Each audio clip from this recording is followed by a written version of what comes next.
Hi guys, welcome to the gun shop. Today we're going to look at this, the 375 H&H Magnum.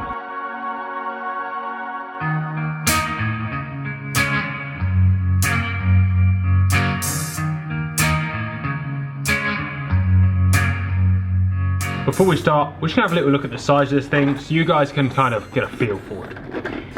In metric, this is a 9.5 by 72 belted. Here's a 223 for comparison. So let's have a look over this rather large beauty. First things first, it features a belt. In fact, it was one of the first, probably in fact the second cartridge case ever to feature a belt. This is because it was rimless and almost shoulderless. As it is, you have this very long tapered case, and this was to accommodate the cordite powder used at the time.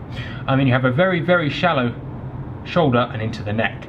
As such, you can't actually headspace off of the neck as you usually would, and so they needed another way to headspace it consistently. As such, they put this little belt on the back, and the headspace on this is measured from the back of the case to the front of the belt.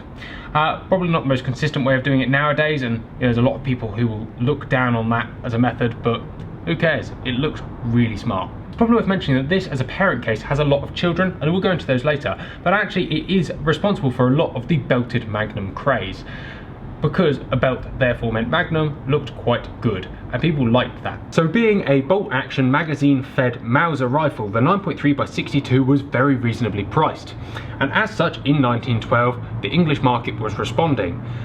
They responded with this. The aim of this was to have a reliably magazine feeding, reasonably sized, medium to dangerous game caliber rifle cartridge, and that was kind of the point. You had the very tapered case, and that allowed for consistent magazine feeding in hot and tropical climates. Remembering in 1912, Britain still owned a large portion of the subtropical world. So although it was built to go up against the 9.3 by 62, actually it kind of failed, purely based on the fact it's got a 72mm long case, which meant it didn't fit in a standard action bolt action by Mauser without intense modification. This actually meant that it sat in a Magnum sized action, which did increase the price somewhat, which actually put it a cut above the 9.3 by 62. So originally they developed 3 loads for this, a 235, a 270 and a 300 grain load.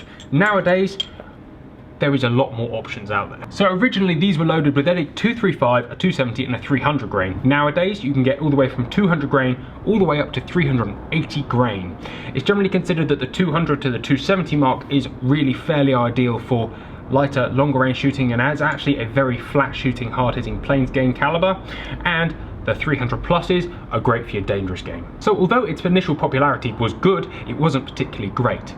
After World War I, it was actually released for public consumption, if you will. The caliber was released for other manufacturers to make, and in 1925, Winchester made their first 375 H&H Magnum. Throughout time and all the way until after World War II, that mantle was picked up by a lot of other people, and you'll find a huge amount of manufacturers who make 375 H&H Magnum. A lot of that is because most of the professional hunting associations in Africa decided that this actually was the minimum caliber recommended for large and dangerous game, and hence most people converted from anything slightly smaller than this, namely the 9.3 by 62, which was maintained popularity up until that point, to one of these big bad boys. It's also worth mentioning that although that range is huge, the availability of heads and the difference in weight range, if you like, so a 300 grain head isn't just a 300 grain head, it can be made in a multitude of ways now, more so than it ever was, that this really is more versatile than ever. It's probably also worth stating that 9.3 by 62 was German, and obviously Germany wasn't too popular past 1918. Speed range varies a lot as well. Obviously if you download it you can take it pretty much as low as you want.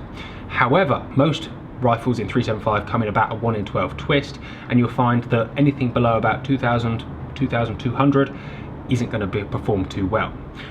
With the right head and the right load, you can take this thing up past 3000 feet per second. Because of the relatively low case cap for length, which I believe sits at around 83-ish grains of water, actually you can't load these super duper hot. Which means, generally speaking, and most people will agree with me, that regardless of what you put into these, as long as you're not at either super end of the spectrum, between the original loads of 235 and 300, your actual 0 point doesn't shift too much. It made it hugely popular for dangerous game and game hunters in Africa, because you can have a reliable 0, change it from one bullet to the other, ish. So although Holland & Holland did make a flanged Magnum, being a rimmed case, this actually has become that much more popular. They do make double rifles for it. They also make bolt actions and single shots, obviously the double rifles and the single shots, and a variety of actions in themselves. So although ballistics are obviously very load dependent, most manufacturers will state a drop at 200 meters if zeroed at 100 meters of somewhere between 3.5 and 8.5 inches. And at 300 meters and 300 meter drops anywhere between 15 and 25 inches. Although it's obviously very capable at much longer ranges if you feel the need to shoot it at it. So there's an obvious downside to 375 H&H Magnum, and that is cost of shooting. The cheapest ammunition I could find in the country is Privy Partisan, and that's £46 a box. That goes up and up and up, you know, into about £140 a box territory, and it probably still goes up from there. Obviously home loading is an option. Probably worth mentioning that it's not really worth exceeding the case capacity. They really don't appreciate packed cases. In fact, most people will find that actually using slightly less powder will yield better performance results through a 375 H&H Magnum. So before we wrap up, we're going to have a quick look at some of the children of the 375. So this list is not entirely conclusive. Obviously the list is very, very long, but includes, probably most importantly, the 300 Win Mag, the 30 Super, the 300 H&H, which is an awesome caliber in itself, the 375 Weatherby, the 400 H&H Magnum, the 416 Rem Mag, the 458 Lot, the 264 Win Mag, the 275 H&H Mag, the 338 Win Mag, which you see here next to its dad, and the 458 Win Mag. Guys, thank you very much for watching. Take care. They're absolutely awesome. There's some absolutely brilliant videos out there of people doing power and penetration tests on this. I haven't currently got a rifle in that fires one, and I don't have enough ballistic jelly to hold this bad boy in. Many thanks for watching, guys. Take care, and we'll see you next time.